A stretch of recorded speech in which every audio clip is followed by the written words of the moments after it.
The decisions that we make in our lives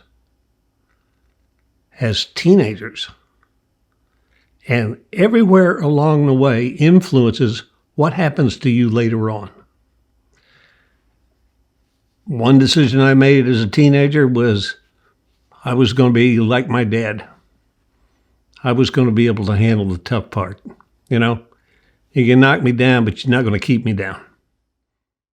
I was born in Dixon, Missouri on September the 4th, 1941, 3 months before Pearl Harbor. When I was 6 years old, my parents were divorced, and my sister Shirley and I were sent to town where we lived with my father's mother. We lived with her for a year. My mom remarried in St. Louis, had moved to St. Louis, which is 150 miles away. Just before I turned 7, Grandma put the two of us on a train, and we were sent to St. Louis. I remember the conductor was very nice to us and took good care of us. And when we arrived in St. Louis, Mom and her new husband met us. He was Dad to me. My father was responsible for my birth, but my stepfather raised me. When I was 11, Mom had a son. So I was an 11-year-old, almost 12, and my brother Ed was born. And 2 years later, my brother Greg was born. The interesting thing about that is, like I said, Dad raised us, and we were raised as a family. There was no his, hers, whatever. Greg was 17 years old when he found out that we were half-brothers. 17 years old. It's just the way we lived. It was all a big family. I went to school at Forder Elementary through the 7th grade, made straight A's all the way through, just like Sara did, you know, except she was smarter. And at the end of the 7th grade, we went to junior high school, 8th grade. Sara came from Washington Elementary, I came from Forder, and that's when we met. And I was the shortest kid in the class. I was shorter than the shortest girl. I was about as immature as any 13-year-old could possibly be. Sara was, gorgeous, full-grown woman. And I wanted to get her attention. For some reason, we had some pretty girls in the class. Sara was the prettiest to me. I tried to get her attention in all the wrong ways. And her mother knew me as that little pest, Lou Newby. So we're 16 years old, juniors in high school. My sophomore year, I grew 12 inches in 1 year. And so now I'm 6'2", skinny as a rail, but I've got some altitude to me now. And Sara asked me to take her to the Sadie Hawkins dance. I was afraid to ask her out. I wanted to, but I didn't think I could. I thought when she turned me down, I would be crushed, because she had dated guys from other schools. I didn't know they were from her church. Just I knew she was dating all these neat guys, you know, and I wasn't a neat guy at all in my mind. Came the day I went to pick her up for our date, and her mother, at 5'2", opened the door. I'm one step down on their front porch. At 5'2", she is looking down at my belt buckle, expecting that little pest, Lou Newby. And I remember she looked down, and I saw her head come way up. And she's, "Are you Lou?" That was my future mother-in-law. And we became good friends, and just my in-laws were fantastic. That's all I can say. That was our first date. The next weekend, I took her out, and every weekend we dated. By the time Christmas rolled around, we were bowling on a double date, and the other girl asked Sara, "When are you two getting married?" And Sara said, 6 years, 6 months, and 6 days. And believe it or not, approximately 6 years, 6 months, and 6 days later, we got married. I told her that I was trying to get into the Naval Academy, and she told me her big brother had graduated from the Naval Academy, or was graduating from the Naval Academy that year, which I thought was really cool. I never met him. He had come from the same high school. He was the first to go to the academy, and I was the second. She supported me in that. And from the time she knew, she thought it was a good idea, or at least she never opposed it, you know.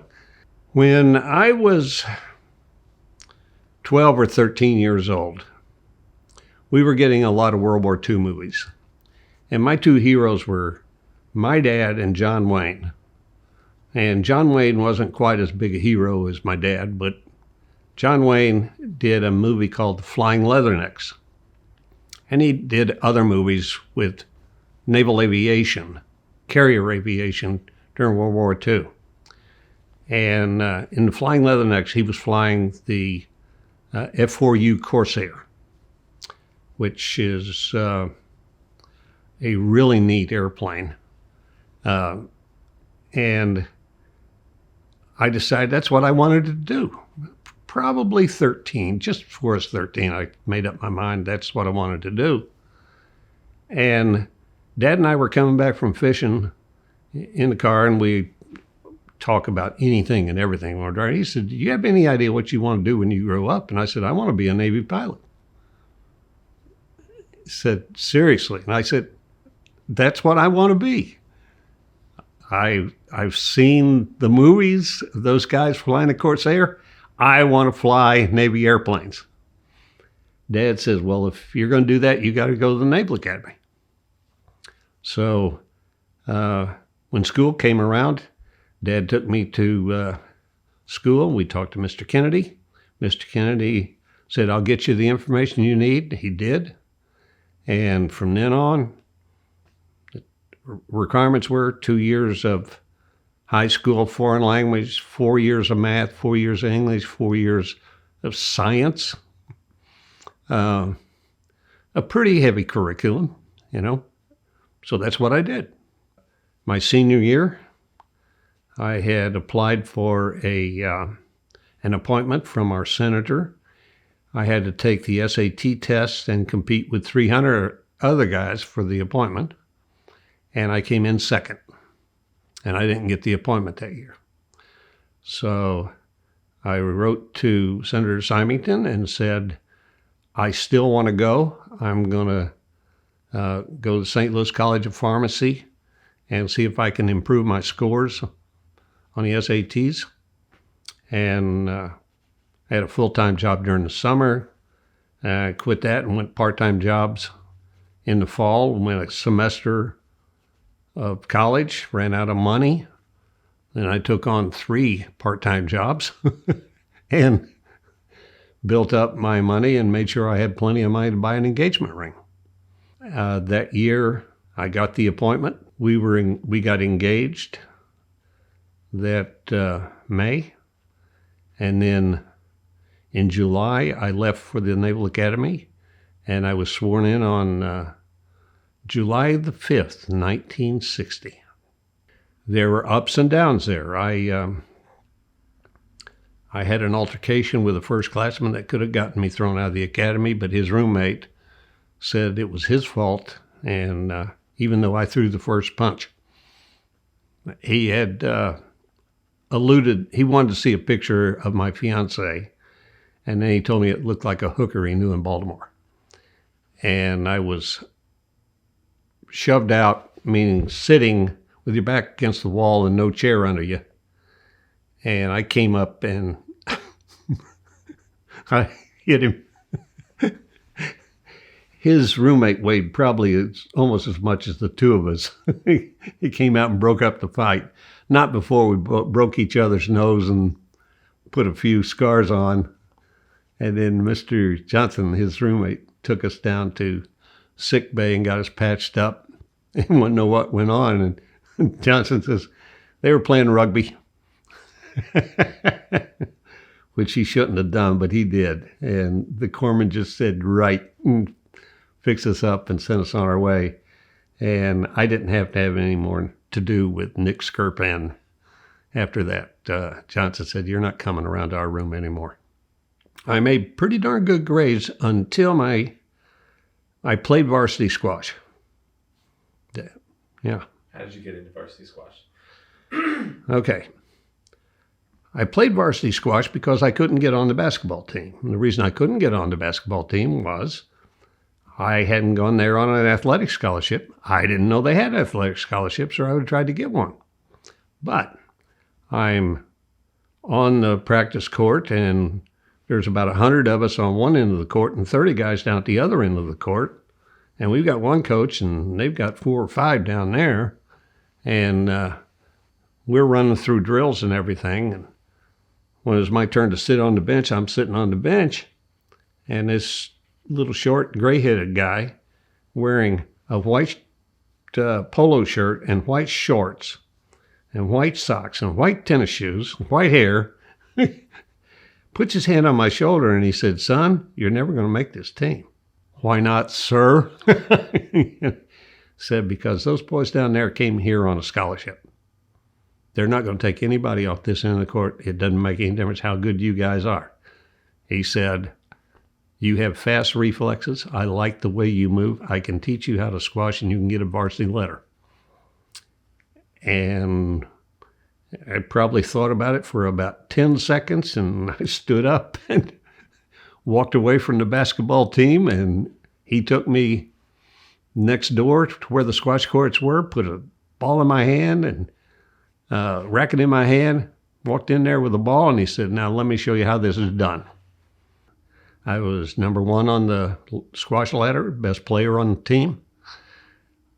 But we were spending so much time with sports that my academics started to suffer, and after a month of it, I told him I'm going to have to quit. I can't take a chance on flunking out. So I quit. He wasn't happy. And I played intramural sports, played intramural football, tore up my knee, had a terrible year because of that. Tell me about that. Intramural football at the Naval Academy is full equipment, regular football. It's not flag, not touch. It's you put on the helmet, you put on the pads, you put on the cleats, and you go out there and you bang heads. And I had never played organized football. It just sandlot football for me. Because of my speed and height and reflexes, he decided I'd be best as a free safety, which gave me a lot of latitude to move around. And on runs, my job was to go up, hit the runner, slow him down enough for Gordy to get there and just cold cock him, which he did on a few occasions. During practice one day, I intercepted a pass. I was trying to run it back, and I headed for the sideline, and then I started cut down. At that time, I got hit. My cleat caught, spun on this knee, and tore 3 ligaments in both cartilage. I spent 3 months in the hospital.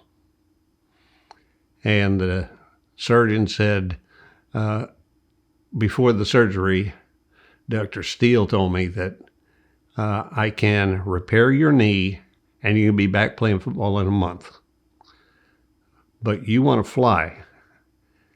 And if you want to fly, then I'm going to do it different.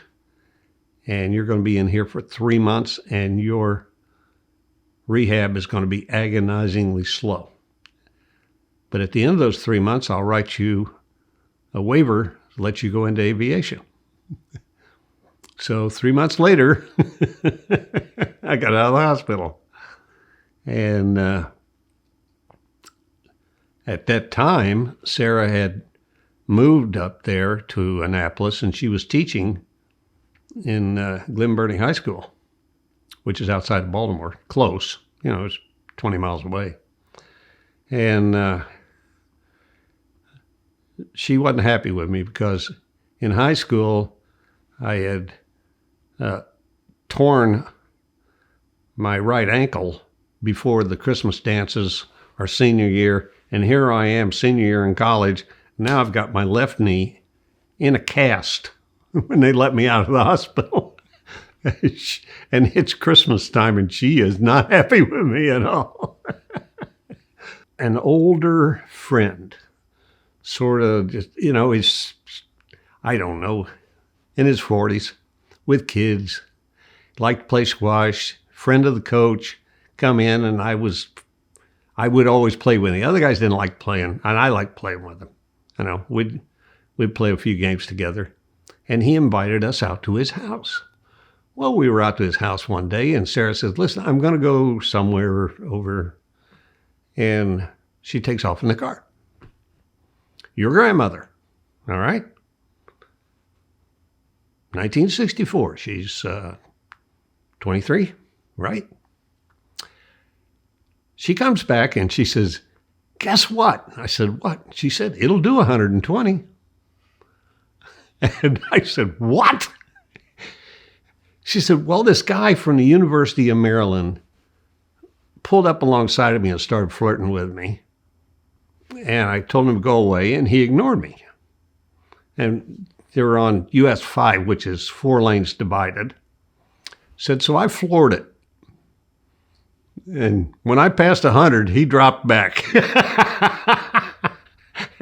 And so your grandmother, who was always the level-headed one between us, checked out that car real quick. I didn't tell her that you're supposed to break in. Back in those days, you're supposed to break them in for $5,000. Well, it was broken in after that. Graduation came. Family was up there. We graduated in the morning, and that afternoon we were married in the Naval Academy chapel. For carrier qualifications, we flew over to Jacksonville, Florida. A flight of, I think there were about 10 of us, in formation all the way from Pensacola to Jacksonville, which was a nice little flight, and we landed. And the first day there, we were told we would not be going out the next morning because of some problem with the ship. So the instructor said, you guys go have a good time. We'll see what we can work out tomorrow. So we, being typical young macho naval aviators, we went to the officers' club and got a little bit tipsy. 4 o'clock in the morning, flight instructor comes walking in to the barracks we were sleeping in and said, reveille, reveille, get up. You guys are going to the boat. So here we are, all of us hungover, and we head out to the ship. And I don't remember him ever asking, have you guys been drinking? Which he should have, but he didn't. We were going to the ship because when the ship says you're supposed to come, that's what you do. That's just part of naval aviation. So we went. And your first pass on the ship is a touch and go. And you do 2 touch and goes, and then you do 6 arrested landings. So the first 2 times you land, your hook is up. Okay, and you're not going to grab anything. That hook goes down and at an angle, and so when you get to the wire, it grabs. On my first pass with the hook down, I flew as good a pass as I could have possibly flown. I mean, the ball just hardly moved. It was in the center all the way. I was on the center line of the landing area and kept adjusting a little bit. And right near the end, got just a little bit over, and I tapped the rudder, in order to get me back where I wanted to be instead of doing much. Well, when you tap a rudder, your tail moves. The tail moved, and the LSO, landing signal officer, the guy that's talking you down, in addition to a lens, a mirror there, you've got a guy talking to you and telling you, he knows if you got your nose too far down, you're too fast. I mean, these guys are really experienced, and they know from the attitude of the airplane whether you're on airspeed or not, and all the rest of it. They're good. They're really good. Anyway, LSO gave me the cut light, meaning chop the power. You know, you're looking great. I tapped that rudder again to get me just right. That hook swung out, missed the first wire, swung back, missed the second wire, swung back, missed the third wire, and I'm not stopping. This was going to be my first arrested landing in an airplane. So I'm not stopping, thinking I should be, and I hear bolter, bolter, power and go, and I hesitated with the power. Bolter, bolter means you didn't get a wire. Yeah, let's go, saw it, called it on time. I delayed punching the power up. Finally, I punched the power up, and I'm going off the angle deck as the power is spooling up. With a reciprocating engine, the power doesn't come on. You know, it comes on pretty quick, but still you're slowing down when you're on the deck. So I was below flying speed when I went off the edge, 60 feet to the water, and I went like this, threw the gear up, going off. As soon as my nose went up, I raised the gear, which probably saved my life, because the power caught, just dropping 50 feet, got me enough airspeed that I could fly.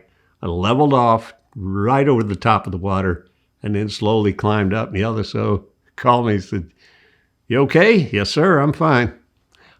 I was stone cold sober.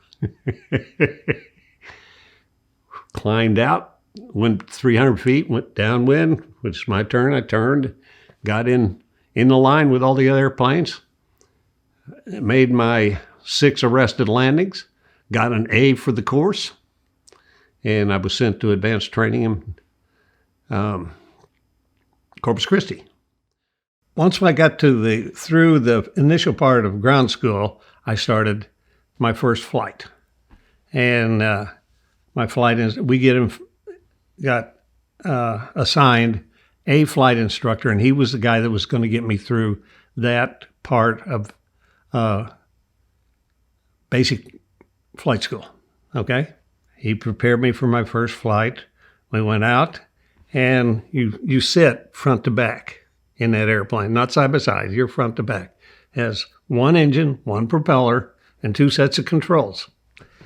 And he said, "Okay, now I'll do the takeoff, and we'll do all that." And we went rolling down the runway, and he climbed out and got up at altitude and talked to me. Just flight instructors talk all the time, I'll tell you that much. You're always talking to the student unless he's doing something like an instrument approach where you want him thinking. Anyway, he's talking me through, he puts me in control of the airplane, and boy, I got it in my hands, and I was right back to where I was the last time I'd flown. I'm just locked in on my altitude. I'm making turns, and he said, "How long have you had your pilot's license?" And I said, "I have never, ever flown anything but a T-34. I had my introductory flights as a midshipman, but that's it." So he said, "All right." And he said, "We're going to go back to Pensacola and land there." And he landed the airplane, taxied back up to the beginning, and he said, "Okay, now you make the takeoff." And I'm sitting there waiting my turn, and my legs are shaking. I remember that. And he commented when I soloed that, boy, you taxi out on the runway, and you can feel him shaking on those pedals. And he said the minute he releases the brakes, the airplane stops shaking, and you just rolling. And so I made the takeoff, got my gear up, did everything. He didn't say a word. He just sat back there and let me do it. And asked him what altitude he wanted, and he told me he wanted 3,000 feet, so we went to 3,000 feet. I loaded off. He said, come to this heading. And shortly after a few minutes after we were flown, I'm seeing an airfield out in front of me. Not a big one, not a lot of buildings around. It's out in the middle of the woods, but it's an airfield. He says, okay, you're going to do touch and goes up here. And I said, on my first flight? He said, we may as well, Mr. Newby. He said, you're ready. So we did touch and goes on my first flight in the T-34 in flight training. I just roared through that program. Flying was a gift from God. It came so natural. I got a chance to talk to my detailer. He's the guy that writes my orders. And I had made an appointment with him because my flight instructor told me to. So I made my appointment. We got in there, and I went in to see him, and this is all new to me. And he says to me, you want P2s? I said, yes, sir. I said, I want VP. And I'd like to go to Norfolk. And he said, you're going to Norfolk. You're going to get whatever you ask for. And I said, this is not the way they told me that detailers talk to you when you come in. He said, Mr. Newby, you set a record for flight grades in flight school. You get anything you want. You just tell me where you want to go, what you want to fly, and you're going to get it. So I picked P2. I picked the place first. That was Norfolk, because that was close to Sara's brother. Close enough that we had family sort of nearby. Finished my flight training, and I went to Jacksonville to learn how to fly the P2. And then Sara and the trailer, the mobile home that we had bought, went to Norfolk, and she got set up there. And when I finished my 2 or 3 months replacement air group training, then I showed up there. I didn't like being away from her that long at all. But it's the only thing we could afford. We were going to have to be separated because we couldn't afford anything different.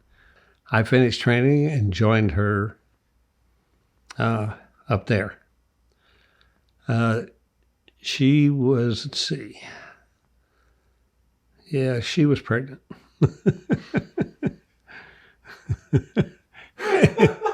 And I'm making sure I get my year right. 1966, she's pregnant, due in September, and I joined the squadron, and they're deploying in October or September 1. I can't even remember when it was. It was 2 weeks to a month after Lewis was born, Spike, our son. We deployed to Rota, Spain, and that was my first time overseas. And in high school and college, for the Naval Academy, you're required to take a foreign language. So I had 2 years of Spanish in high school and 2 years at the Naval Academy, and I was pretty good in Spanish. We're flying over there, and this is, like I said, this is 1966, and Spanish air controllers were just starting to speak English. We would fly our missions out over the water because we're hunting submarines with this thing, and our flights were 10 to 12 hours long. The airplane was a SP-2H, P2. First one was built back in 38 or 39, and the one that set the world distance record was called the Truculent Turtle. It was a P2V1. It flew from Sydney, Australia to Columbus, Ohio nonstop. Had 2 engines on it, 2 reciprocating engines, 1 on each wing. Normally, on a mission like we flew, you had a crew of 10 to 12 people on board. 3 pilots, so you could rotate around a little bit. The third pilot was a navigator. I joined. I'm the third pilot on the crew I joined. We would fly up to Torrejon Air Force Base in Madrid to land at a different airfield. And Air Force fields are always luxurious compared to naval air stations. So we like going up there, landing and taking a short break and go to the VX or whatever we could. On one of our training flights, the plane commander could not, and the co-pilot could not understand their air controller. And Dave Luring, the plane commander, says, "Hey, Lou, you speak Spanish, don't you?" "Yes, sir." "Get on the radio and see if you can talk to this guy." So I got on the radio. And I told him in Spanish that we were having trouble understanding him. So let's try Spanish for a while. And I got a big wow, happy. You can hear happiness in a voice. He started rambling off his Spanish, and I asked him to slow down a little bit for me. And he did. And we talked, and I relayed to the cockpit. And we did a little bit, and we landed at Torrejon. He said, "You get up here in the right seat. You be the co-pilot for a while. We don't need a navigator." And put Dave in the back in the tube. And I sat there, and I was co-pilot, and I was interpreter. And so that became the norm for our crew. And that also got us all sorts of special handling from the air controllers, because the word went around, hey, this one crew has a guy that speaks Spanish. It had to be that way because we got treated by all of their controllers extra special. None of this standoffish stuff that you get sometimes being American overseas. They were all really friendly.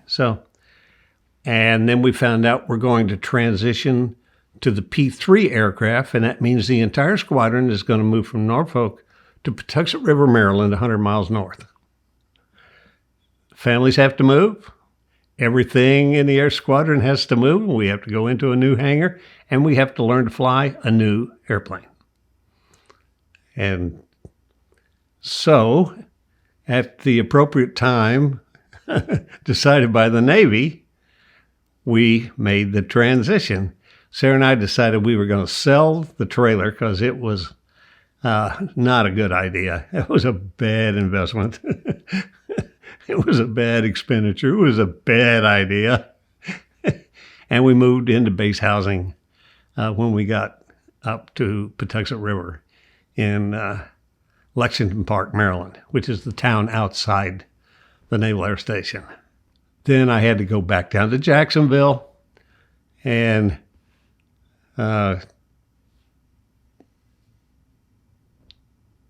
she gets pregnant before I go to Jacksonville. Don't know how that happened, but she got pregnant again.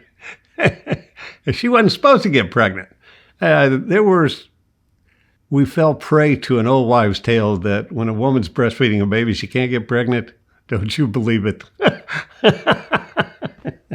Anyway, we were planning on a second one.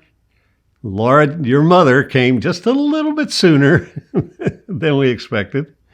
But February of the following year, Laura was born, and 2 weeks later, I'm deployed to Keflavik, Iceland with my new airplane. I came up for plane commander. I had gotten into an argument with our commanding officer about the way I do my job as the retention officer. We had the best retention in the fleet, and he didn't like the way I did it because I was coddling the sailors instead of giving them a hard sell, and that wasn't the way I'd been trained in the Navy school. Training had changed. He didn't like it. He wanted it done his way, and I wouldn't do it his way. And we had a screaming match. Well, he took me out for my plane commander check, gave me the longest plane commander check in the history of the squadron, wore me out, got me back to the airport, gave me a 2-engine out landing, and I made a mistake, and he gave me a down, first down in my career. The only time anyone has ever criticized my flying. I knew why he did it. I earned it. I deserved it. The captain had to fly back to see the boss in Norfolk and decided he was going to fly back to Pensacola with the crew, and then he would go down and talk to the Commodore alone. He chose me, even though he had killed my chances at making plane commander for a few months. He picked me as his co-pilot, and I wasn't his regular co-pilot. Getting home is considered a good deal, and it was. The timing worked out to where I was going to be home for Sara's birthday and our anniversary. And I pre-flighted the airplane. I did all the things a co-pilot does for the plane commander, and I'm in the right seat, he's in the left. We do our takeoff out of Keflavik, and the way it works is the co-pilot sitting over there. He says, at a certain airspeed, it tells the plane commander, rotate, and the plane commander pulls back on the yoke, raises the nose, and the airplane just smoothly takes off. And then once he gets to 300 feet, he reaches up and he raises the gear. The plane commander does. Passing through 500 feet, the gear's still down. Passing through 1,000 feet, I said, Captain, are you going to raise the gear? And he looked over at me and said, you think we can make it with them down all the way? That told me I was no longer in his doghouse. I said, no, sir, we cannot. We don't have enough gas for that. So he reaches up, raises the gear, and says, damn. We flew back. I got to spend some time with the family. Sara was in St. Louis. I let her know I was coming, so she got back to Pax River. And throughout my career, I was always there on her birthday and our anniversary, which was amazing considering how much time I spent gone. They had a Captain's Cup competition, which is all kinds of different athletics, and you get points if your team's, how well you do in this Captain Cup league. All the squadrons on the base and everybody, every command has a team in softball or whatever the sport is, touch football, They had squash. My skipper called me in one day. He said, didn't you play varsity squash at the academy? I said, yes, sir. He said, I want you on the squash team. I said, what squash team? He said, we have a squash team. I want you on it. He said, I play a little squash. Let's go play a game and see how good you are. And I just wiped him up on the court. He said, you are the captain of the team. You teach these guys how to play this game. I had 2 students in the airplane. We were doing instrument work, so we were at altitude. And I looked down and I saw an S2 with the left engine on fire. And he was turning, trying to get back to the runway he had just done a touch and go off of. His left wing burned off.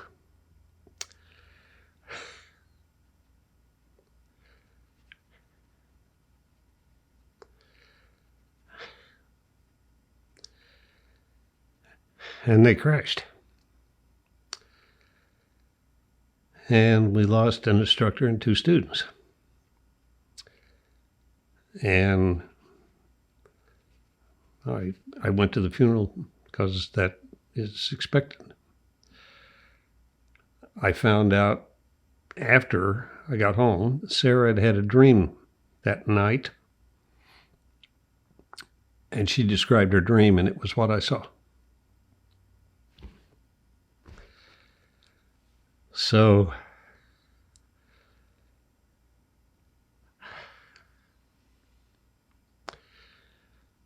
that got to us for a while. But the thing about being a pilot is, in order to do it right and not kill yourself, you can't take anything with you in the cockpit that happened on the ground. You have to be able to absolutely put money troubles, sick kid, sick wife, whatever.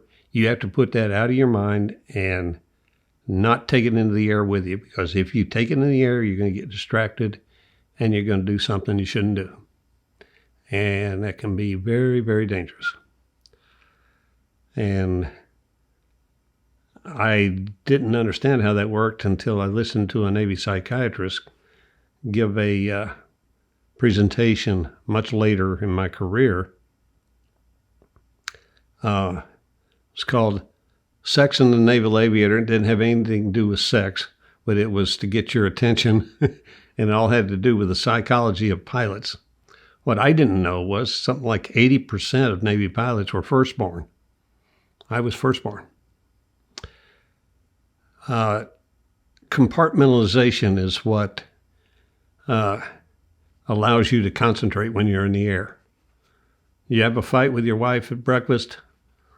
Okay, you get in the car, you take that fight and you put it in a compartment, close the drawer, and it's not there anymore. You got to deal with other things now. You come home, it's still in the drawer. And your wife still tuned in to that argument, and you don't know what the heck is going on here. Anyway, in 1970 in August, before I left there, we had Hurricane Celia hit town. The Navy, in all their stupidity, put us all in the BOQ, which has big plate glass windows in it. And they've got families crammed into the BOQ. And if anything, any flying debris had hit one of those plate glass windows, the people inside would have been really cut up. Well, that didn't happen. Everybody survived. But about 90% of the new base housing was totally destroyed. And they found out that the contractor had skimped on nails. They found ridge beams on roofs with 4 nails in them, 2 on each end and nothing on any rafter in between. So it took blow on it and it was going to fall apart. You know, the big bad wolf could blow it down easy. Well, this was a Cat 3 hurricane. The townhouse that we lived in had the roof peel up and fall down on the apartment, and it was just, it peeled up and fell down on the carport. They were away on vacation. They had left their minivan in the carport, and it was crushed by the roof. So all their goods inside the house were destroyed by all the fiberglass insulation that was flying around and got embedded in everything that was there. And the water killed the wood. The embedded stuff killed all the material, and they were left with nothing. You know, we lived in old base housing, and the only thing that happened was we had 1 drop of water get inside through those painted shut windows. My carport was World War II carport, and it did nothing happened to it. Nothing. After the hurricane passed, I was launched to do a photo recon flight. They put a photographer in the airplane, and I'm giving radio reports of what we're seeing, and he's back there taking pictures. And I saw, you could see the paths of tornadoes inside that hurricane. You could see where there were these strips that would run for half a mile, and everything in that strip was destroyed. A friend of mine lived on the water in town, and he said they were looking out his front window, and he saw when the backside wind started, the wind's blowing in, and at the beginning, and he's getting water up onto Ocean Drive in front of his house. And then the wind shifted and turned 180 degrees. It's a Cat 3. It actually blew the water out of Corpus Christi Bay. He was seeing mud bottom from his side all the way over to the island. Because of so many families being displaced by the destruction to the new housing, Joe and Pat Limongelli, Joe was another instructor in my squadron, they moved in with us with their 2 little girls, and we had 4 kids under 6, 4 adults, 1 bathroom. And now the Navy is scrambling to get orders for these people because, they got the names, they know who they need to transfer in order to ease the load and things like that. And they were with us 1 or 2 months. But that was an interesting 1 or 2 months because for over a week, we had no electricity, no hot water. Did all the cooking on the grill in the backyard.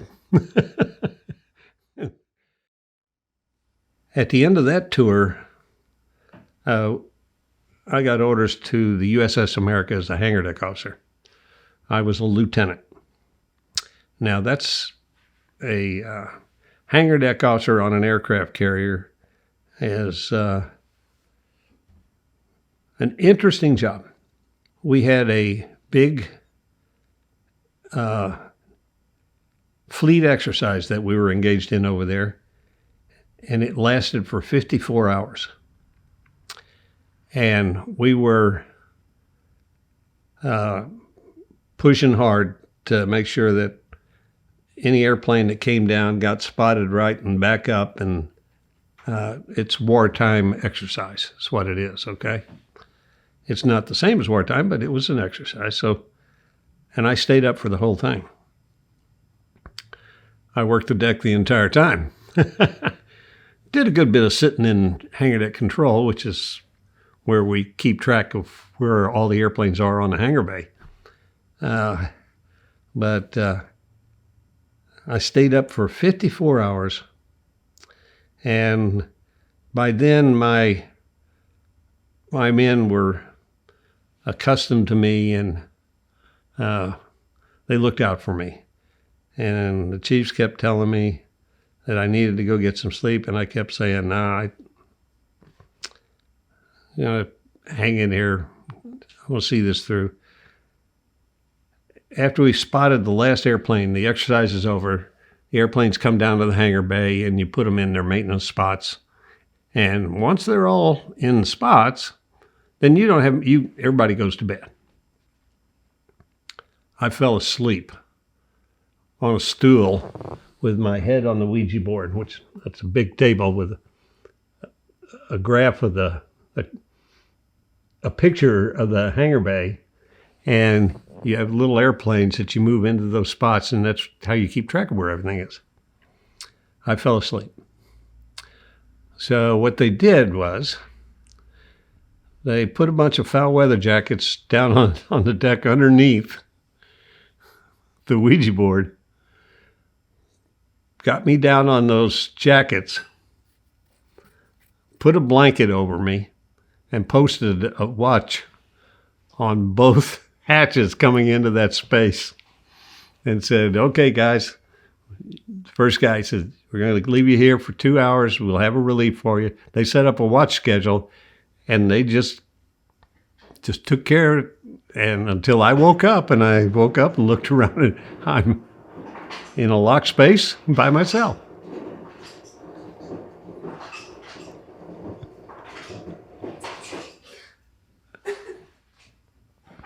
I'm sorry, I No, forgot. You're fine. You're fine. We love you. I forgot what you were doing. I woke up and opened the main hatch, and the sailor saw one of my sailors standing outside. He said, "Hey, Mr. Newby, you're awake?" And I said, "Yeah." "How long have I been asleep?" He said, "I don't know. I think about 14 hours." And I said, "What are you doing here?" And he said, "I'm on guard." Nobody was going to wake you up. I was walking back. We were launching airplanes. I was walking back to see what a problem was with an airplane that was supposed to be getting fed to the catapult, and it wasn't moving. And I couldn't get the Fly 3 Petiocer on the radio. And so I'm walking back to see what's going on. And this F4 comes taxiing out. He's heavy loaded. And I stepped over an arresting gear wire, because the arresting gear wire sits there in battery. And he's pushing this wire out, and I'm walking past him. And if nothing had happened up forward to get my attention, stop me, I would have been out of the way. But we had an A6 flame out, an engine, one of its two engines, while on the catapult. And that's a bad situation. It's, I could hear the engine flame out from full power, so I knew it was a cat thing, and I turned around. Well, when I turned around, his nose gear finally had pushed out that arresting gear cable far enough that it finally had enough tension that it pulled itself underneath, and it went right underneath that nose gear, right underneath his main mounts, and right into my two steel toes, and caved both of them in. My feet were not exactly parallel, so when it hit me, it knocked my feet up into the air, which caused my body to start forward, but it also twisted me about 90 degrees. So when I hit the deck, I was parallel to the way the wire normally runs across the deck. Instead of looking forward, I was looking at the port side of the ship, and I landed facing the bow. The cable is behind me. I rolled over, and I knew the cable was coming again. I had enough wits about me to know that. I did a Marine push-up where I pushed up really hard. I got my feet up in the air. I got my right hand up in the air, and almost got my left hand up in the air when it hit me in the left wrist and broke my wrist. And it spun me around. Well, when it hit the wrist, that hurt. I was in a lot of pain all of a sudden. And it came back and it hit me. Now, I know all of this because I watched the flight deck camera film of the whole incident, because there's a camera up on the island pointing down, and it takes movies of what happens during a launch. I got to see this thing. That cable hit me. Every time it would hit me, I would go up in the air over a foot high, maybe 2 feet. It weighed 500 pounds. And it's like a bowstring, a 500-pound bowstring when it hits. But it hit me in the wrist, and I knew it was behind me, and I knew that I had to tuck. So I tucked up and took it in the back instead of getting the head. It hit me a total of 12 times. And when it finally stopped, my air bosun was the first one to get to me. And I was starting to get up. I was trying to get up because I didn't want my crew to see me knocked down and out. And the air boss is screaming at me, lay down, Newby, lay down, deck, damn it. And Frank comes running out, and he says, and he's my roommate as well as my air bosun. And Frank says, you got to lay down. You don't know how bad you're hurt yet. So I did. They put me on a stretcher, and took me over to an aircraft elevator, ran me down to the hangar bay, took me over to another elevator, which was an ammunition elevator, and ran me down to the hospital, 4 or 5 decks below the hangar bay. And team of doctors and corpsmen were there checking me over, and rolled me under an x-ray, and they're x-raying everything, and he's checking my neck and doing all the thing that it's supposed to do. And the x-ray said, well, you broke your wrist. That's all we can find. You got a lot of bruises. He said, those are going to hurt tomorrow. I said, they hurt now. So anyway, they put a cast on my left arm. I don't remember all the details of it. They treated me. I was down there a couple hours. And he said, okay, go back to your stateroom and rest. And he turned me loose. So I went back up to the flight deck and went back to work. That was my job. And the air boss threw me off the deck. He said, I know damn good and well you're not supposed to be on the deck. He said, you go below, go to your stateroom. You're confined. But my troops saw me up there. And to me, that was important, that they saw me on my 2 feet moving. I graduated high school when I was 17. And pursuing the Naval Academy, I wanted to go under my stepfather's name. He was my dad. And I just didn't want to go under the name of Evans, which is my birth name. So as soon as I turned 18, I got some help from the truck firm that Dad worked for. One of the owners set me up with his lawyer, and for a very tiny fee, I got the paperwork made up to go to court and change my name. He didn't have to go with me. All I had to do was show up with the paperwork, talk to a judge, and I got my name changed. So Webster Groves is where the capital, the county seat is. And so as soon as I turned 18, I went to Webster Groves, saw a judge. I had made an appointment, went out there, talked to a judge, told him I was going to the Naval Academy, that I hadn't lived with my birth father since I was 6 years old. And I was very, very proud of my dad. He was my hero, and I wanted to take his name when I went into the Naval Academy. So the judge said, sounds good to me, signed the paperwork, and they made me an extra set of copies to give to my birth father. I knew where he lived, and it was probably about a 50-mile drive to get to his place. He lived well on the outskirts of West St. Louis, and we lived South St. Louis, so it was a good distance.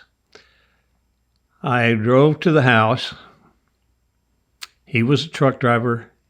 He was not at home.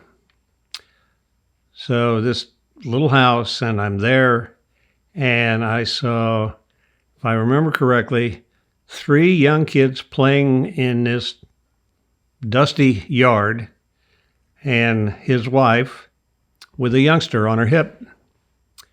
And I talked to her, gave her the papers, and said goodbye, and I drove away. Well, 55 years later, Sara was doing ancestry work, and she came across a picture of a gravestone of my birth father and the name of Carl Evans there at the gravestone, and a fellow younger than me. Sara talked to Heather, our daughter, and said, told her about it. And Heather said, well, do you want me to contact him? Because I can. Heather contacted him through the internet, and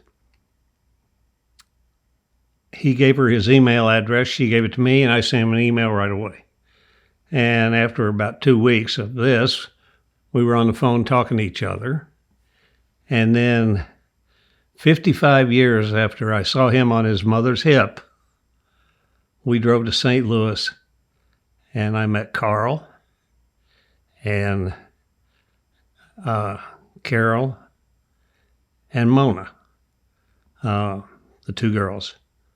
And Carol died in 2020. So I got to meet another half the family. First, it was weird, and now it's just, hey, they're family, and everything's going great.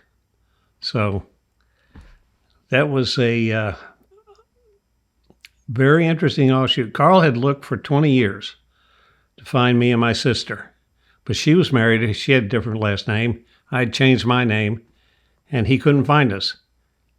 And I'm telling you, he was so happy. And we've met up in Destin when they come down for vacation. I spent a lot of time with them up there. So that worked out real good. Early on in our Mediterranean deployment, we were operating in the Western Mediterranean.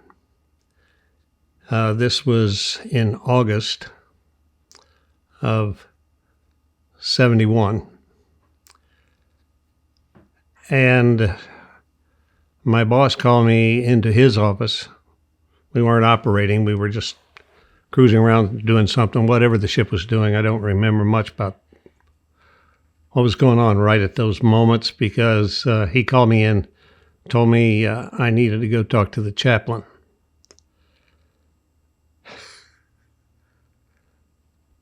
And I knew something was wrong. So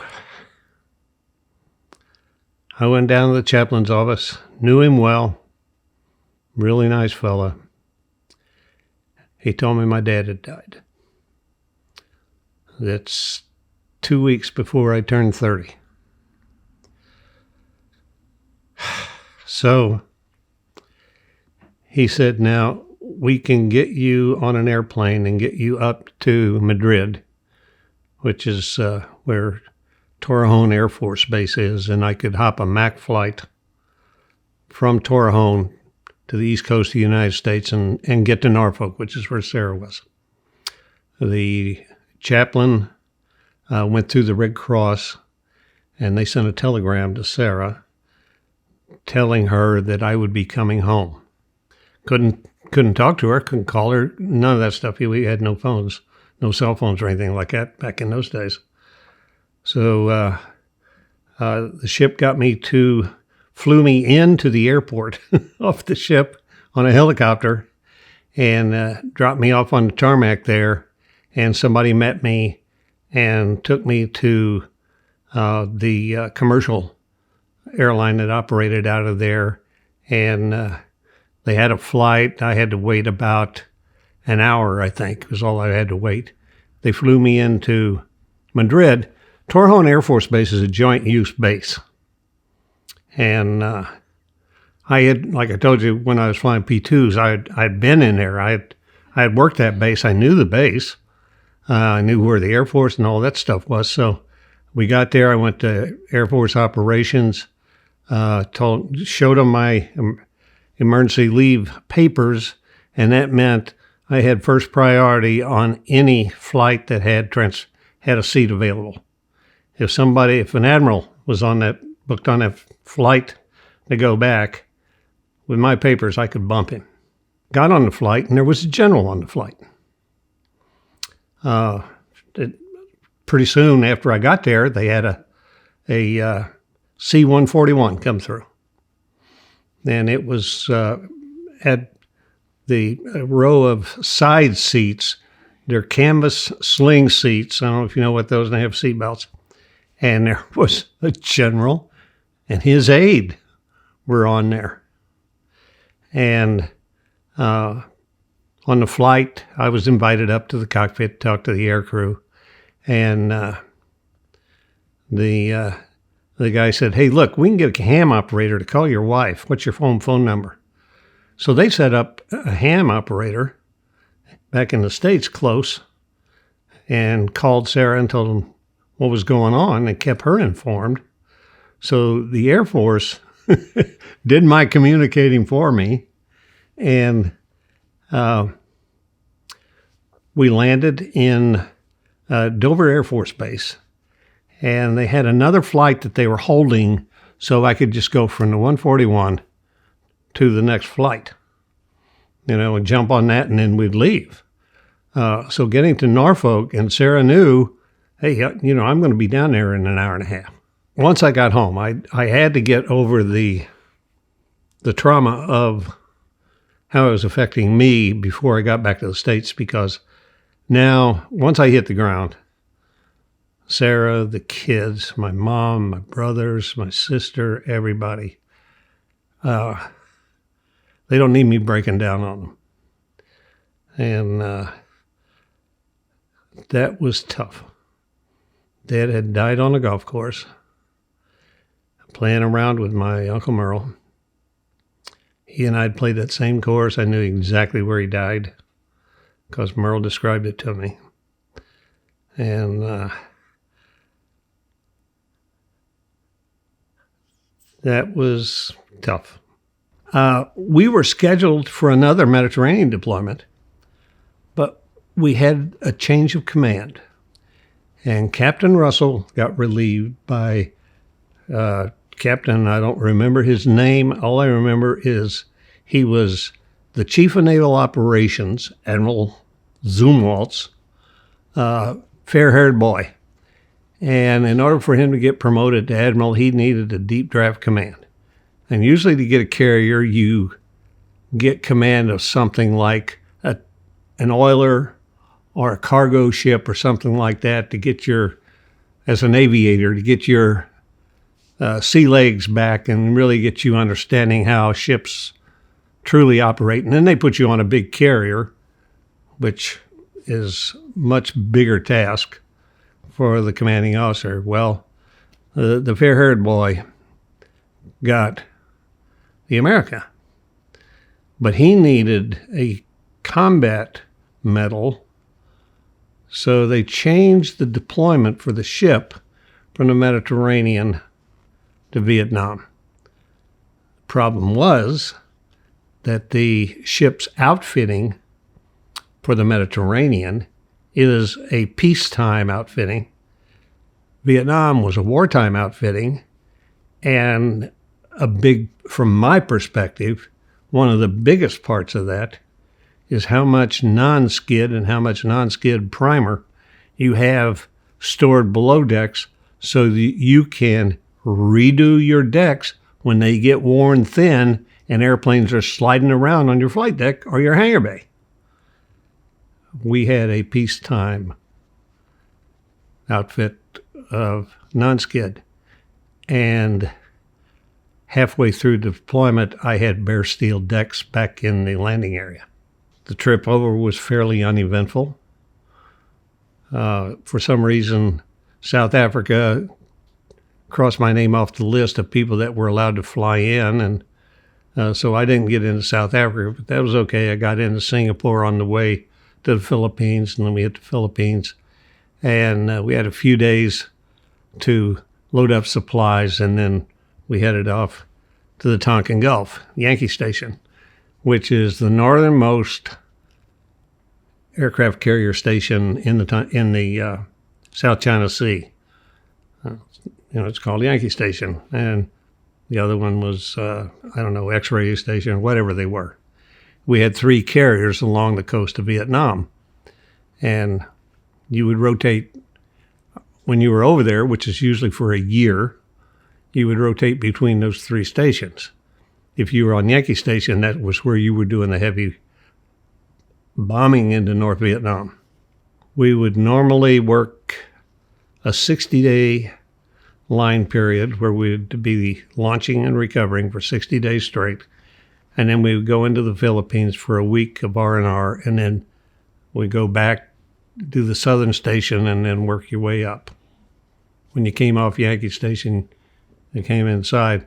In our case, we did Yankee Station first, and then we went down to the southern station and worked our way back up to Yankee Station. I'm going to bring this up because it just, even with experience, you can get bit sometimes by getting into don't ever take anything for granted. I'm telling you. I was on the America. We had these nice long catapults. Okay? We had a nice long ship. We had room for them. The Ranger was a converted World War II carrier. It was about 150 feet shorter than the America. Okay? The carrier was. So the catapults were shorter. Well, 20 feet on a catapult is a lot because you're accelerating like a striped ape when you're going down, riding the rail. Okay? Well, I was flying the COD, Miss America, and we had to halt some people and stuff over to the Ranger. And terrible weather, so I got to go because when it's bad weather, I'm the guy. I'm going to fly that. They're not going to let the less experienced guys fly in that stuff. I flew over to the Ranger. I'm loving it. I'm seeing the Ranger. I can talk to Frank about it on the way home. And they taxed me up on their number 3 catapult. That's a waist. You got 2 on the bow and then 2 on the waist, right? Well, our number 3 is the longest catapult on the ship. On their ship, it's the shortest. And their catapults are all even shorter than the Americans before you start with the shortest. I was accustomed with that airplane, your right hand is up here on the throttles and you got a T-bar you grip and you hold them for the cat shot. You tuck in your left elbow, you grab a hold of the yoke, and you just ride the rail. And when you clear the deck, pop the gear up and you're in the angle. You've already got your elevator set, so you're going to climb. Because that's what you learn is where do you put your arm so that you've got a positive rate of climb when you clear the deck. All right? SO, standard operating procedure. That's the way you do it. Well, our number 3 was so soft, I would be there, what the jet guys have to do, because they have to be a lot faster and go off with a lot more force, put your head back against the headrest. Well, I'd gotten sloppy on the America, and my head was about 2 inches off the headrest because I just tightened up my neck, and that helmet wouldn't fly back. I would just go. I had developed a bad habit. I got on a short catapult, and I got everything. Catapult fires, my head slams back, my helmet rotates down. Now, you got a visor on. The visor is under my chin. The top lip of the helmet is down here on my nose, at my nose level. I can't see anything. My co-pilot is not qualified to fly the airplane. He's just over there logging hours. He's a jet pilot from the air wing. And all I knew was I held on until minute I felt the catapult let go of me, I reached out, slammed the gear up, pulled my helmet up, not moving this arm. This arm is going to keep me alive. This one, throttles aren't going to walk back because I've got the friction on them pretty tight. Well, they didn't walk back. I went up, but it scared the heck out of me when all of a sudden I couldn't see and I'm in the middle of a cat shop. That I got into Taipei because we had an admiral on board the carrier, and he wanted to go to Taipei for some reason. So I had to fly him up there because from the Philippines, it's a navigation problem, and they didn't want you flying over into China and getting shot down. So I flew him to Taipei, got to experience Taipei, and then the admiral also, well, the captain was the one. He liked going to a resort in the mountains north of Subic, and I'm trying to think of the name of the place. Baguio was the place. Insane runway, and they wouldn't let anybody fly him but me because of that runway. It was on the side of a mountain, and it sloped towards it was not level, it was sloped down towards the mountain. And in order to land at the mountain end, if the wind was such that you had to land over there, you were probably about 100 feet off the edge of that mountain as you were coming around making your approach, and you're riding down the mountain about 100 feet off the deck all the way until you get to the runway, and then you flare and you're there. And it's a short runway. It's a 4,000-foot runway. Okay? Now it comes time to make takeoff. Okay? 4,000-foot runway, you don't have a lot of room. The minute you get in the air, you got to start turning. Are you going to be part of the mountain? The other side of it is, if you're going off the cliff, the minute you clear the runway, it's 3,000 feet straight down. So if you were to ever lose an engine just after the point of no return on launch, when you're taking off, if you were to lose an engine, you're going to have to use at least 2,000 feet to get your airspeed up enough where you can fly out through the canyon. It was a spectacularly scenic place. I can see why he liked to go up there. But I'm telling you, it was a challenge to land and take off up there. We had an A7 pilot when we were working Sullivan, and we were working Haiphong. They're hitting the target at Haiphong, and he got shot down. And we had our search and rescue, air wing search and rescue, which means you've got attack aircraft, fighter aircraft. These guys are flying cover trying to keep the fishermen off him. They didn't have a Navy. The fishermen were the danger to down pilots there. And they had sampans everywhere, right?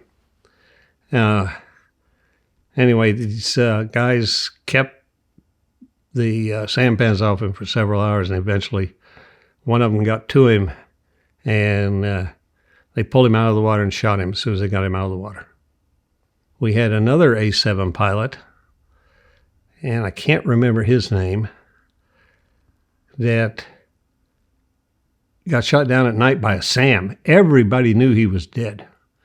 I mean, we saw the explosion from the ship looking in. They were hitting Hanoi. And it was one of those nights where you had about 12,000 feet of solid overcast. So when you had a big explosion up there at that altitude, it would throw the light out over the Gulf. And the pilots told us what had happened when he came back. Everybody knew he was dead. The next day is Christmas Eve. Okay? This is the 23rd of December.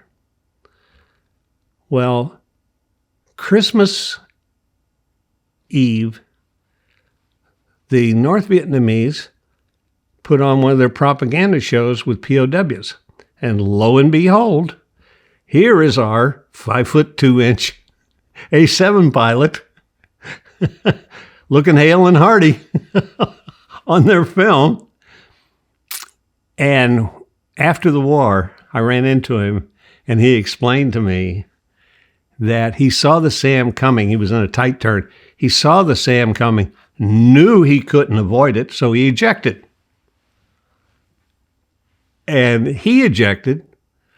The SAM followed the aircraft away from him. His chute opens, airplane shot down, but he's just far enough he didn't get bruised. He didn't even get any flash burns. He was fine. So that was a happy story.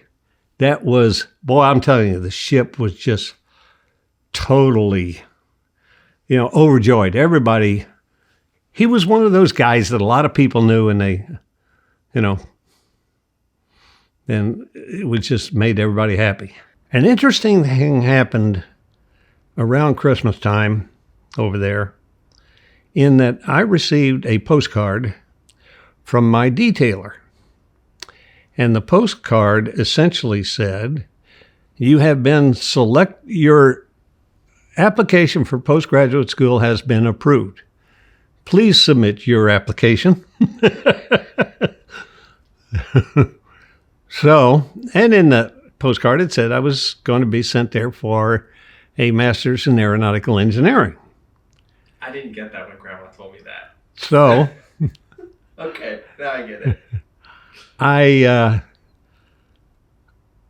I responded back to the Pentagon with, the appropriate information, and then contacted Sara because she had sold our house when I left for Vietnam, bought a new house, and I told her, don't put any more money into that house because we're moving again. I'm sure she had some words for me. But the idea was that the master's degree was sort of one of those things that in the back of my mind, it set me up for when I finally retired. That it was going to pay off in the future. And it was worth the drive from Norfolk to Monterey, California. We came back, and the ship went into the shipyard in Portsmouth Naval Shipyard, which is just across the Elizabeth River from Norfolk. Okay, so it's very close. And we could live in our house, and I could commute back and forth to the ship for my work, because even though it's in the shipyard, you have to be there supervising the work that's being done in your area. Shipyard workers are working, and you keep an eye on your property because they're not necessarily the most trustworthy people. They can do great work, but every once in a while, they mess up. So I bought a motorcycle, a 125cc motorcycle to commute back and forth, which was great. But it wasn't the best thing to do. And Sara was really upset with me because I insisted I wanted it. But it saved us a little money along the way. But we had our orders. We sold our house, and she and the kids went to St. Louis in her Chevy Impala with what they could load into that. And they waited. They stayed with her parents while I had to go out to sea again. So we go out to sea, and I get called into the captain's office. And he tells me, he said, are you aware that the 100,000th arrested landing for the ship is coming up while we're out here? No, sir. I never pay attention to stuff like that. He said, well, it is. And normally that goes to the carrier group commander. But the carrier group commander said he wants it to go to you because of the support you gave his air wing on our Vietnam cruise. So if you want to do the 100,000th landing, you take Miss A and you get in the pattern and you're going to make the 100,000th landing. Unheard of. Weird. Anyway, I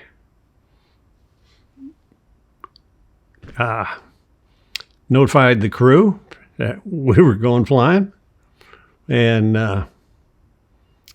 got my flight suit on, went up, pre-flighted the airplane, cranked it up, took off, climbed up in the pattern, just got up in the holding pattern and held on up there. And these air wing guys are coming in. They're making their practice landings because that's what we're doing then, giving them time to do the landings. The ship is out of the shipyard, back at sea.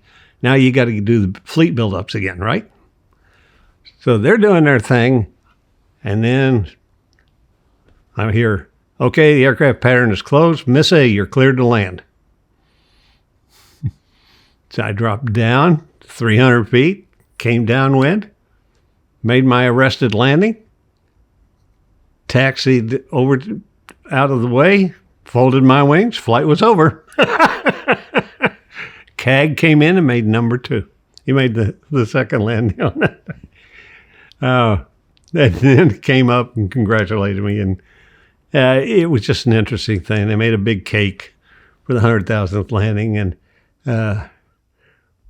if you do a Google search, you're going to find that.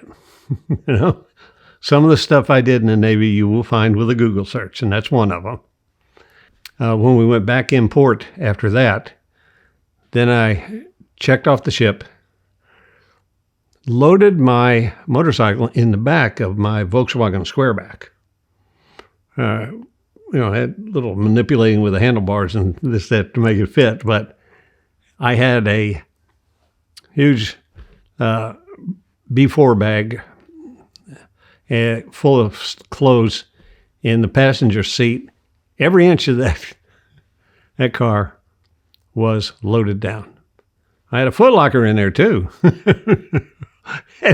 I headed for my family. Again, that was a nonstop, all the way, stop for food. I think we spent about a week in St. Louis, and then we headed out over Interstate 80 and headed for Monterey. Sara was driving her Impala. I was driving my Volkswagen. And on the way, we stopped somewhere in Kansas, Colorado. I don't remember the first stop, but the second stop was Salt Lake City, Utah. And we spent the night in a hotel there and loaded up and headed out across the Great Salt Lake Desert. And the family's having an adventure. Laura's riding with me. Spike is riding with his mother. And she's driving like a striped ape, and I'm trying to keep up. And apparently, all the load that Volkswagen was carrying and the speed at which I drove it, getting from Norfolk to St. Louis, put a strain on the motor. And right out in the middle of the Great Salt Lake Desert, I blew my engine. I blew a hole in the top of the block. This has a flat engine in the back, the Volkswagen Squareback.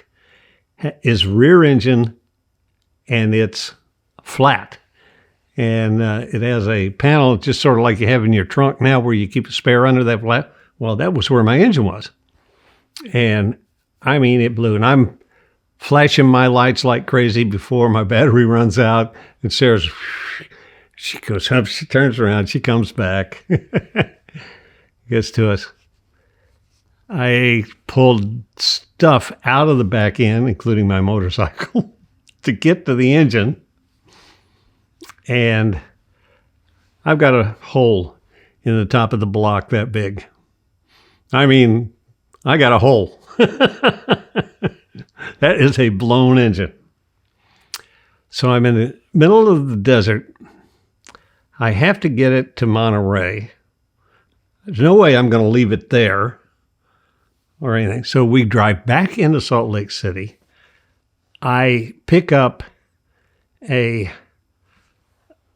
tow rig that I went back and I hooked it up. I think it was chains or whatever at the time that I hooked to the car, and then an A-frame that I hooked to the front bumper on the Volkswagen.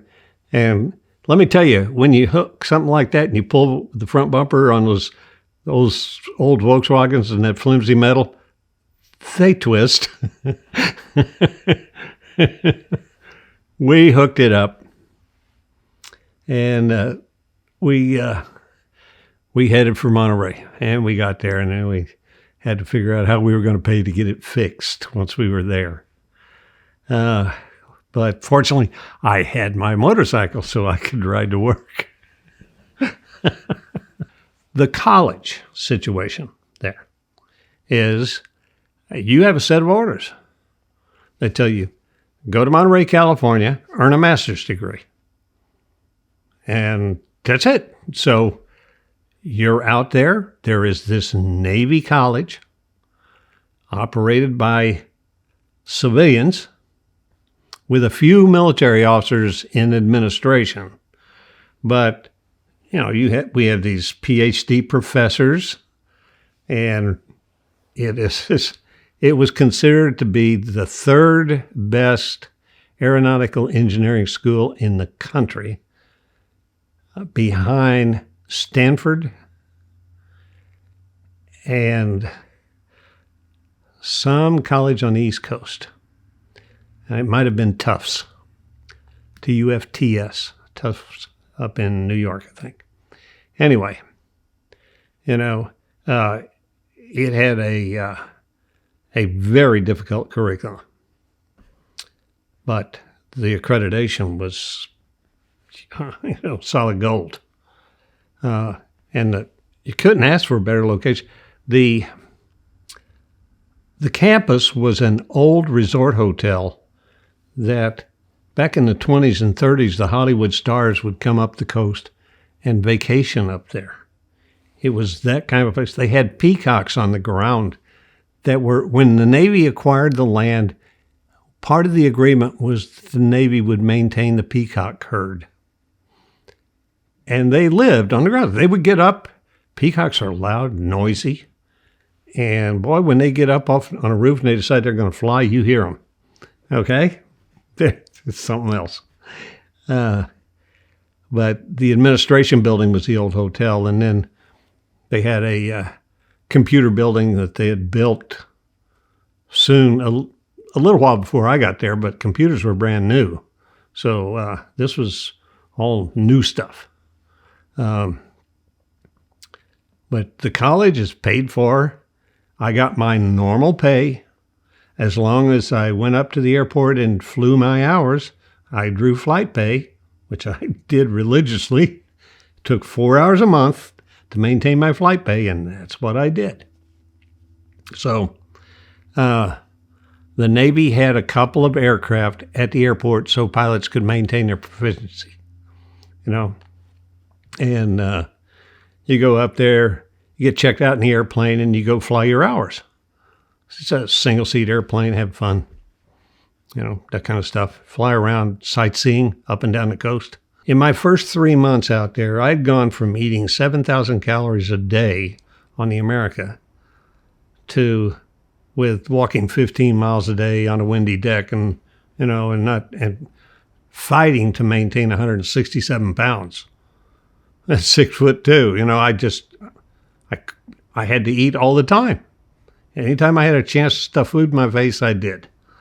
Then we get to Monterey, and I'm used to eating like that. And I'm still stuffing food in my face, except I'm getting thicker. And I gained, my weight shot all the way up to 205 pounds.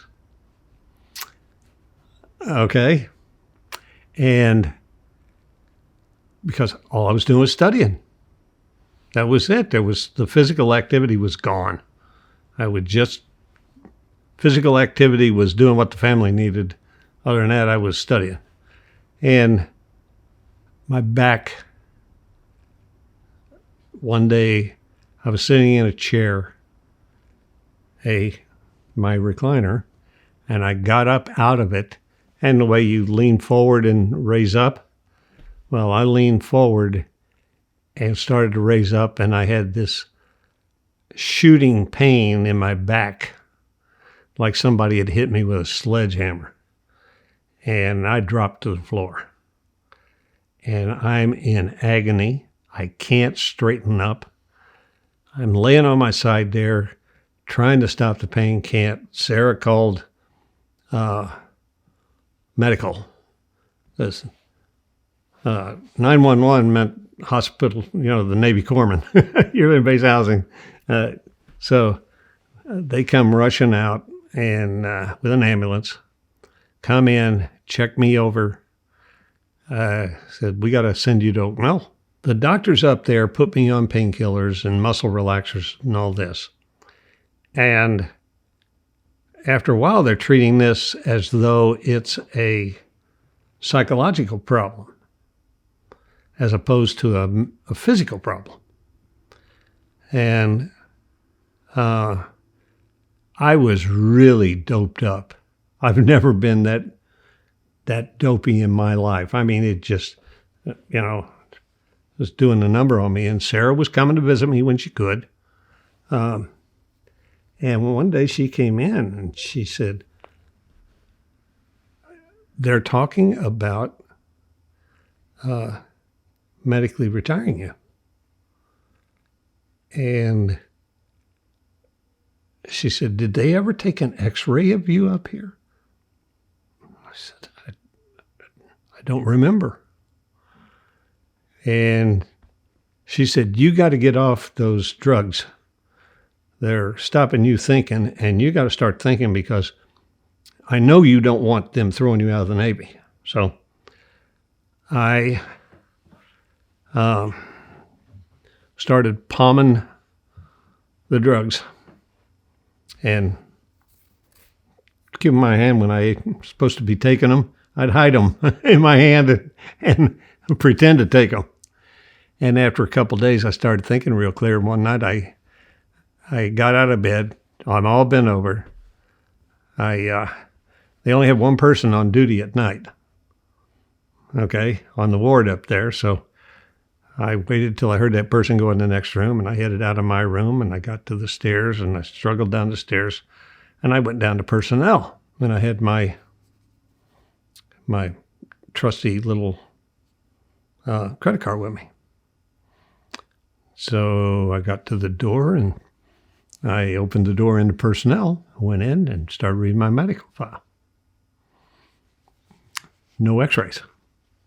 They had never taken an x-ray. The x-ray in my file was over a year old. Okay? So I put my records back. I closed up the door. I sneaked back up into my room. And the next morning, the doctor came in, and I'm getting dressed. He said, what are you doing? I said, my wife's on her way to pick me up. He said, you have not been discharged. You can't leave. And I looked at him and I said, let me tell you something. I did some checking. Number one, I outrank you. So let's understand that right now. You're not talking to a junior officer. I have been downstairs. I've looked at my medical record. You, sir, I could put up on charges for dereliction of duty because you failed to diagnose this with an x-ray. You have never taken an x-ray since I've been here, and there's no record of it in my health record. So you got a choice. You're going to sign me out of here, or you're on report. I said, you pick it because I don't give a crap. I said, one way or the other, I'm going to get out of here. And you can either get hurt in the process or not. You pick it. Because right now, pal, you're in a very bad position. And I said, do you have any doubt I'd do it? No, sir. I said, good. Sign me out. So he signed me out. The corpsman that I knew, and this is a guy that, this one corpsman and I had many talks about, do you believe in God? All right? And he would play his guitar and I would listen to him. And he wheeled me out and he said, Mr. Newby, what's going on? I told him exactly what had gone on. He said, good for you. Took me downstairs, found me a bench outside because he couldn't stay, and I knew that. And I got on the bench. Sara pulled in. I walked out, got in the car, and away we went for Monterey. And we got back to Monterey. And Sara had seen a chiropractor when she was younger. I had never seen a chiropractor. I didn't have any faith in chiropractors at all. Well, I found a good Christian chiropractor. Pure luck. He had me standing straight in 2 days. And he kept me as pain-free as any human could have kept me without drugs. Okay? And got me back to where I was always pain-free. And gave me the exercises to do and walked me back to being normal again. I can't remember where we were, but I know we were all sitting around just chit-chatting like pilots will do sometime. And one of the guys asked me something about being a Christian. And I said, well, yeah. I said, I have. And I said, I finally got baptized along with my kids and this and that. And one of the fellows popped up and he said, well, I don't go with that. I'm an agnostic. And I said, you know what? I know what an agnostic is. And he said, what? And I said, that's a guy who won't say he doesn't believe in God because there just might be a God. Years later, he and his wife opened a Christian camp out west. And he was probably the smartest guy out of the entire group. You know, I don't think I'm a slouch mentally. He was probably 2 ticks smarter than me, quite frankly. He was a really good student. And, but I didn't argue with him. I just told him that's what I think it is. And he took it from there. We left Jacksonville in the Chevy Impala, towing the Volkswagen Squareback behind it, only now we had 3 kids in the car with us, and we headed for Brunswick, Maine. I had orders to VP 26 as the operations officer. Neither of us had ever been that far north, but that's where we were sent, so away we went. We got there, got moved in. We were going to deploy during the wintertime, and Sara said, I have to have a snowblower before you leave. So, knowing nothing about snowblowers, learned what we could. There was no internet then, so you couldn't play that game. I went around store to store and talked to people and talked to other people that had lived there through winter. And I got told, you don't need a snowblower. It's a pain. Well, Sara was going to have a snowblower. There was no doubt about that. So we went to this store, and the guys, I'm looking at his snowblowers, and they cost money, man. They're proud of their product. And he says, I've got a used Ariens in the back. And he quoted a price, and it was a great price. I could afford that. And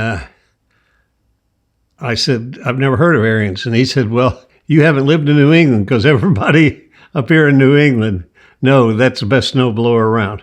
So she got the best snowblower. Put it in the garage. I went on deployment. That was the winter that Brunswick set a new snowfall record of 152 inches of snow. In 77, we started losing crews. Not my squadron. In the winter of 77, one of the squadrons lost an airplane that flew into an island mountain off the coast of Africa. Killed everybody on board. And then, a few months later, another squadron deployed to Lodges, which is where that squadron had been, had a plane lost on a training flight. Just went off the radar and everybody was gone. I think there were 5 guys in that airplane. This is 1978. And it was one heck of a year for us because the next accident occurred in September. And VP-8 lost an airplane flying from Brunswick up to an air show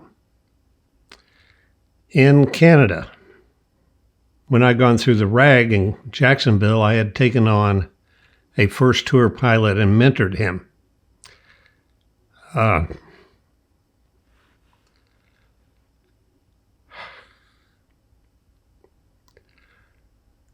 Ernie had been at the house. He had eaten lots of meals with us. He played with our kids.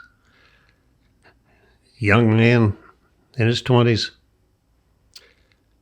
was on the airplane, and at about 12,000 feet, one of the engines came off and tore off a big section of the wing, and everybody on board was killed. Now, that year was just, I'd say it was almost emotionally crushing for the wives of air crews because there was so much packed into that period of time. You know, that was 10 months. And we lost that. And I was the operations officer, and I was doing my thing. I was running road races and being the big macho ops boss in the squadron, and all the young officers were trying to outrun me on the road races, and they couldn't. And they couldn't understand how an old man smoked 2 packs of cigarettes a day could outrun them for 5 miles. But, you know, I was doing my thing. And then came November. And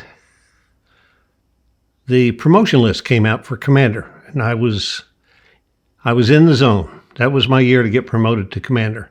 And commander is the stepping stone to command and future promotion and admiral if you're going to make it. I got passed over. Our squadron was undergoing an inspection, and the CO and XO were over in Naples, Italy. I was the senior guy. I'm handling everything for the squadron. And I've got this really bad news that I've gotten. And I got to about 4 o'clock in the afternoon, and I told the head of the inspections team, I said, look, we have given you everything you've asked for. I found out I got passed over today. I'm out of gas. You want to continue this tomorrow, let's do it, but this is over for today. He said, we're good. We'll wrap it up and go home. I said, great. So there I was. Fully, I mean, everybody in the squadron, everybody that knew me expected me to get promoted. I was the guy. And no idea why. Absolutely. There wasn't one blemish on my record. Matter of fact, it was real strong. So I got passed over. And I came as close to going into depression as I've ever been in my life. And probably was a little depressed. Can you explain the significance of being passed over? The Navy is an up or out system.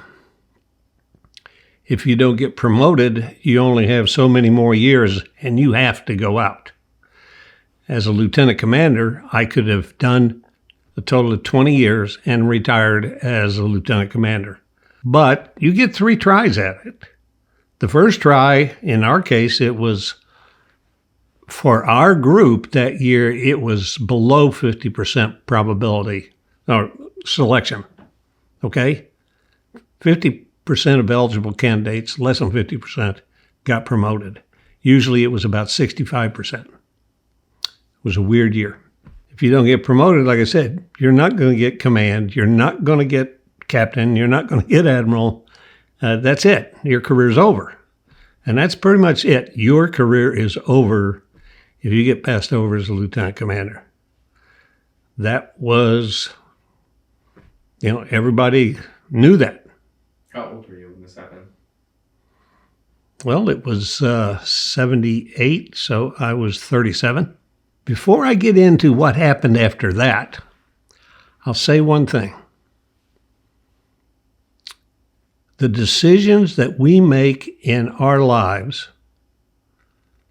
as teenagers and everywhere along the way influences what happens to you later on.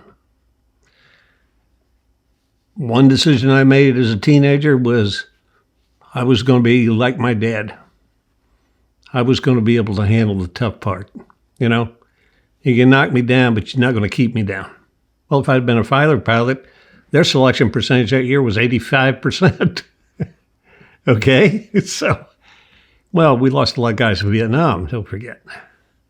And they were fighter pilots. Okay? And a lot of guys, because of Vietnam, got out after 10 years or so. Anyway, but I had made the decision to go that route. I was going to have to live with it. And we pretty soon got treated like we were lepers. And by the people in the VP community, especially the wives to other wives. Anybody that got passed over was, you were a leper. You were bad. You were going to drag them down. However, I had a friend who was my first department head, and Andy Wilkinson had always kept in touch with me. Just my good, strong Christian department head when I was a brand new officer in the squadron, coming out of the training command. And Andy called me over there. And he said, Lou, I can't find out why. He said, I got the news and I talked to people on the board. Why would they pass you over? And he said, nobody knows how that happened. He said, however, he said, you and Sara decide where you want to live, and you do that. You go where you want to live, and let your career take care of itself. If it's going to work out, it's going to work out. Trust me. So that's what we did. We said, all right, we like Maryland. Ray and Pat and their kids are in Maryland. We got family right there. I talked to my detailer, and I found out that they had a billet at the Naval Research Laboratory for an air officer, flying P-3s and S-2s, both airplanes that I was qualified in and had thousands of hours in, right? So I was a perfect fit for the job. It was a good tour, I got to use my Aeronautical Engineering masters a little bit, designing some experiment equipment pods that we could hang on the wings. And what we used was old fuel tanks, drop tanks that you see airplanes use, and they drop them, and they were the right size. And my job was to make sure that they were aerodynamic sound, and that when we dropped one, that it didn't pitch up and hit the airplane, that it actually dropped the way it's supposed to. And that was my job, and I made it. And we test flew them, and they worked. So that was cool. And then comes November 1979. I get promoted to commander. Wow. Son of a gun. Dead end, You get passed over for lieutenant commander, your career's not if you make 05, the ball game changes in that system. You get more years. Well, we were really delighted with that. We thought that was great. And December rolls around. And that's when the command screening board puts out its results. Now, I'm not paying attention to that at all because I know that I was passed over. They're not going to look at me for command at all. And my boss calls me in. He says, "Hey, Lou, you screened for command." Now, this guy is a captain. And I said, "What do you mean?" He said, "You screened for command." He said, "VRC 40 in Norfolk, Virginia." I said, "What's a VRC 40? He said, "They fly Saberliners and they fly C-1As. They support the aircraft carriers in the Atlantic Fleet." He said, "I called the Bureau just to find out why you were picked for something like this because you're a VP guy." He was a VP guy. He said, and they told him, "You're qualified to fly the airplane. You've got all those carrier landings.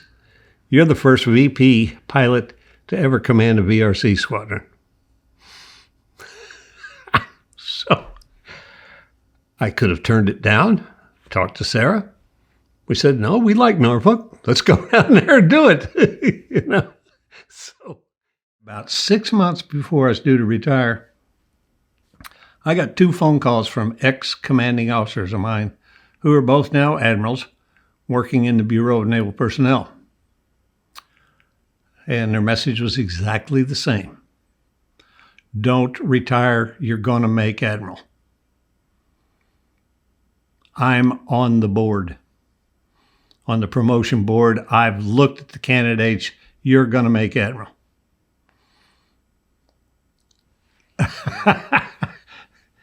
So here I am. That's the goal when you start a career but the goal, the guidance had changed now. Family first over career. And we talked about it. I said, I'm not sure. I called her psychiatrist at Bethesda and said, "I need to talk to you."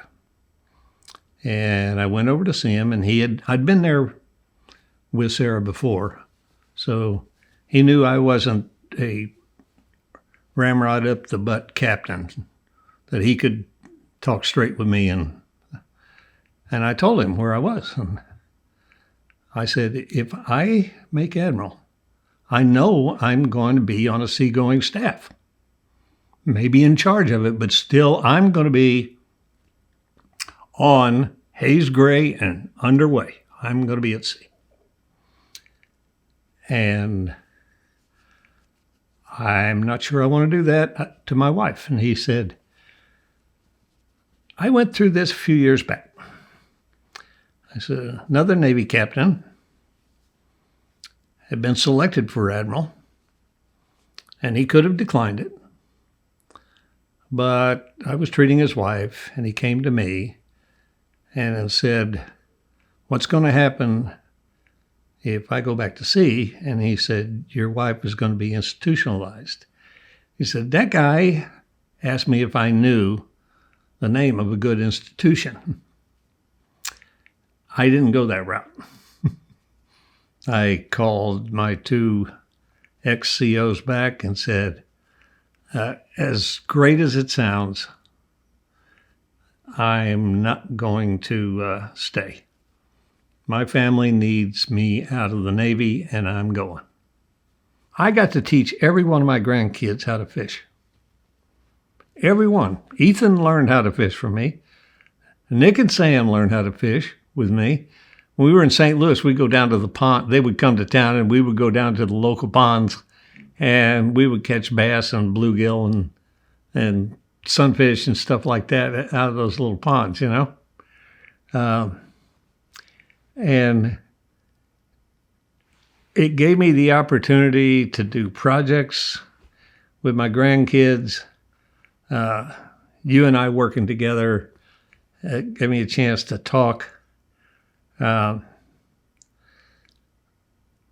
know, I got to do a lot of things that I guess you get to do when you be this old. That other people don't get to do. You know what I mean?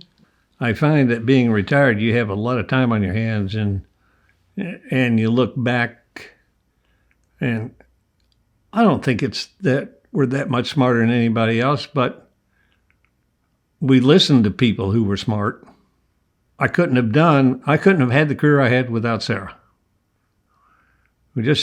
Yesterday, she said something about me earning the retirement pay, and I said, no, we earned the retirement pay. Yes, we have been a team since we were 16. And a team that has worked together, worked through all of our problems. If you think we never had tough times financially, you live in fantasy land. If you think we didn't have disagreements, wrong again. The way we worked things out was very simple. We just kept working on it until we resolved it without yelling at each other. When we had kids at home, if we needed to talk about something, we'd leave Spike in charge, get in the car, and go for a drive, just so we could get away by ourselves and take care of our business, because it's our business, you know. We didn't have family nearby. There was no asking anybody around to help you. It was, you're going to have to deal with it yourself. And that's how we worked it. And when I was gone, she took care of it, period. So I would say that we have had a very blessed life. We paid our dues, and I think we're reaping the rewards right now. And life is pretty darn good. I don't know what else I can say.